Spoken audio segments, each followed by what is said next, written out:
Picture this. Deep inside a heavily guarded nuclear facility in Iran, engineers are baffled.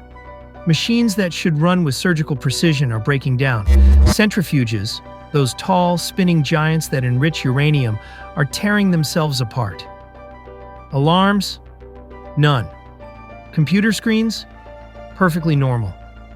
On the surface, everything looks fine, but in reality, chaos is unfolding.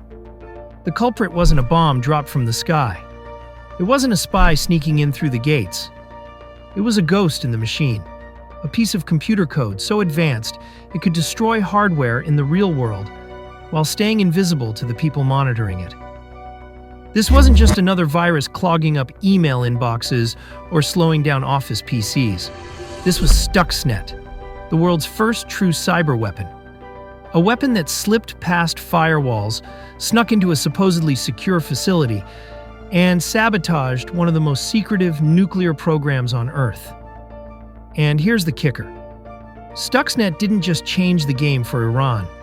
It changed the game for the entire planet. It showed the world that wars of the future might not start with missiles. They might start with a USB stick. To really understand why Stuxnet mattered, you've got to zoom out and look at the world in the late 2000s. Iran's nuclear program was a lightning rod of tension. Western countries accused Iran of pushing toward nuclear weapons, while Iran insisted it was all about energy. Either way, uranium enrichment was at the center of it. And Natanz, the facility we mentioned earlier, was the heart of that process. Now here's the twist. The internet was no longer just a playground for hackers or a place to shop online. By 2010, it was the nervous system of the modern world. Power grids, hospitals, transportation, factories, all connected, all reliant on digital control systems. Before Stuxnet, computer viruses were mostly annoyances. They defaced websites, slowed down networks, maybe caused some companies to lose money. Mafia Boy shutting down Yahoo and CNN in 2000? That was disruptive, sure. But Stuxnet? Stuxnet was on a whole different level. This wasn't kids testing limits. This was code engineered like a weapon. And its target wasn't your laptop. It was Iran's ability to enrich uranium. The message was clear.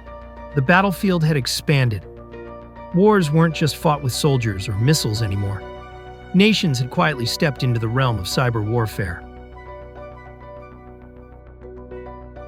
When cybersecurity experts first got their hands on Stuxnet in 2010, they knew instantly this wasn't normal malware.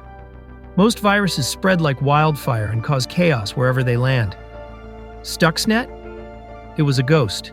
It spread silently across thousands of computers worldwide, yet it barely left a trace. Here's the genius part.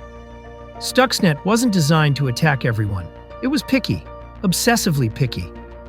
It searched for one very specific environment, Siemens Industrial Control Systems, the kind that ran the nuclear centrifuges at Natanz in Iran. If it didn't find that setup, it did nothing. Just sat there, invisible. Think of it like this. Imagine a burglar who breaks into every house on your block, but only steals something if your living room has a green couch, a vase of roses, and a goldfish bowl by the window. Everyone else? Untouched. That's how precise Stuxnet was. And that precision is what made it terrifying. It wasn't just software causing blue screens or deleting files. It was a surgical strike, a digital assassin built to attack machines that lived in the real world. Here's where Stuxnet stops being science fiction and starts being terrifyingly clever. The Natanz facility was air-gapped, meaning its critical machines weren't supposed to be connected to the internet. So whoever made Stuxnet had to get creative. Their delivery method? Simple, human, and brutally effective. USB sticks. A tech at a plant plugs in a thumb drive, picks a file, and boom, the worm slips inside. Once inside a Windows machine on the factory floor, Stuxnet did several things in sequence like a well-rehearsed spy team. First, it spread quietly. It propagated across networks and removable drives, but it didn't scream about it. Most infected machines never triggered the payload because they weren't the right target. Stuxnet was patient. Then it found the target. It searched for a very specific setup. Siemens Industrial Control Systems using Step 7 engineering software. If it didn't detect that combination, it lay dormant. Then it stole the show. When Stuxnet hit the right PLCs, it didn't simply crash them. It reprogrammed the controllers so that the centrifuges would intermittently spin at destructive speeds or slow down at the wrong times, while the monitoring systems, SCADA HMI, continued to show normal readings. Operators saw calm dashboards. Under the hood, metal was bending, bearings were failing, and centrifuge assemblies were literally tearing themselves apart. And last but not least, it could hide its tracks. It used sophisticated rootkit techniques to hide the changed controller code and fake sensor feedback, so engineers couldn't easily tell what was wrong. Everything looked normal until the machines failed. To put that in everyday terms, imagine your car's engine suddenly revving to redline and back to idle in bursts that destroy its internals, while your dashboard insists you're cruising smoothly at 60 km/h. That mismatch between the truth and what the operator saw is what made Stuxnet surgical and devastating. The first time security researchers got a look at Stuxnet, their jaws dropped. Computers were crashing at strange industrial sites, and malware analysts noticed something odd. This wasn't random. This wasn't your average ransomware or spam distributing worm. It was targeted, surgical, and insanely complex. Experts like Symantec and Virus Blockade started dissecting it line by line. What they found was mind-blowing. Stuxnet contained multiple zero-day exploits, flaws in Windows that weren't even known to Microsoft yet.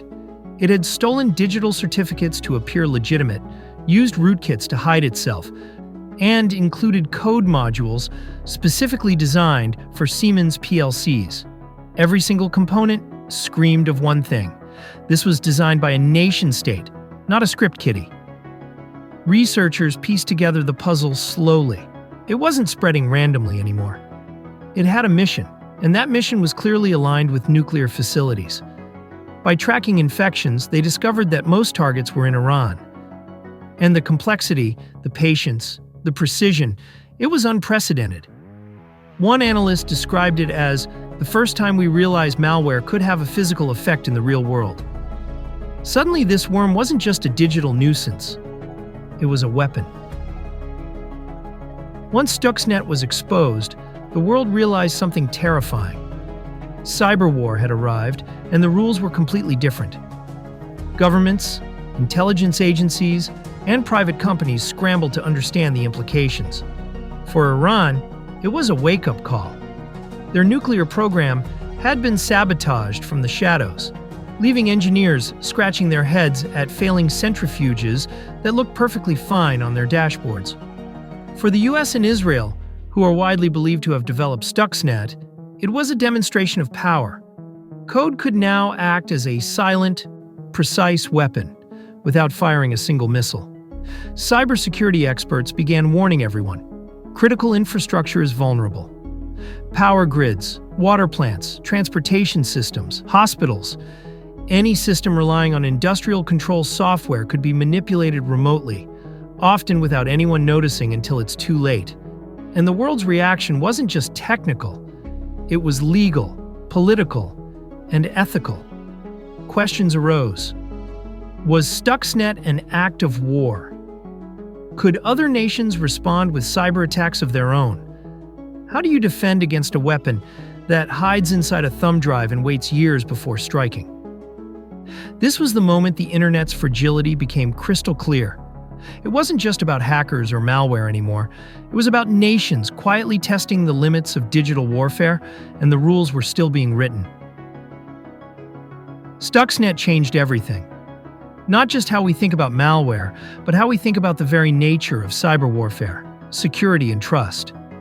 For the first time, it was clear that software could be weaponized with physical consequences. One lesson is about vulnerability. Even systems that seem isolated, air-gapped networks, industrial control systems, aren't immune. A single infected USB or overlooked exploit can open the door. That realization sent companies, governments, and engineers back to the drawing board, hardening defenses and creating entire industries around cybersecurity. Another lesson is about precision and patience. Stuxnet didn't rush. It didn't attack indiscriminately. It waited for the exact right environment before acting.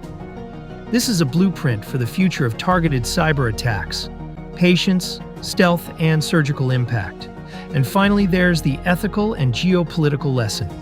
Stuxnet blurred the lines between war and espionage, crime and defense. It raised questions we're still grappling with today. Who is responsible when a line of code causes physical damage? How should nations respond to cyber attacks that leave no fingerprints?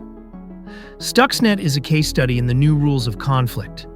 It's not just a story about computers. It's about power, trust, and the invisible strings that connect our digital world to the real one. Years after Stuxnet first appeared, its fingerprints are everywhere. It wasn't just a one-off attack. It became the blueprint for a new era of digital warfare. Malware today isn't just about stealing data or causing annoyance. It's designed to infiltrate, manipulate, and, in some cases, destroy physical systems. Stuxnet inspired an entire generation of cyber weapons. Notable examples include Duke, Flame, and even the malware used in attacks on Ukraine's power grid.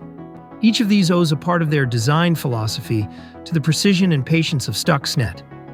But Stuxnet also forced change in defense. Industries tightened security protocols, governments created cyber command units, and companies invested heavily in monitoring critical infrastructure. Cybersecurity became not just a tech problem, it became a national security priority. And here's the bigger picture. Stuxnet showed the world that the digital battlefield isn't confined to cyberspace. What happens on a network can ripple out into factories, power plants, hospitals, and even national politics. The lesson is clear. The future is interconnected, and vulnerabilities are opportunities, for good or for disaster.